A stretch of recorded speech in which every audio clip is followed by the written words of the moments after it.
No, non-intervention was a major contributing factor. Have you ever read about the reasons they attacked us? They attack us because we've been over there. We've been bombing Iraq for 10 years. We've been in the Middle East. I think Reagan was right. We don't understand the irrationality of Middle Eastern politics.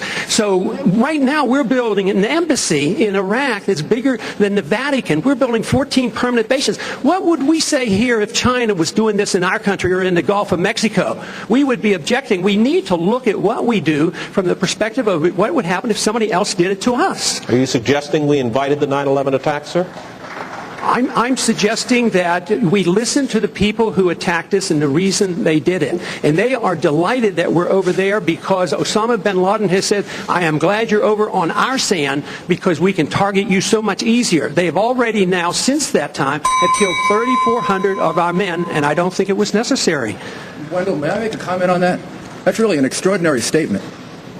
It's an extraordinary statement as someone who lived through the attack of September 11, that we invited the attack because we were attacking Iraq. I don't think I've ever heard that before, and I've heard some pretty absurd explanations for September 11.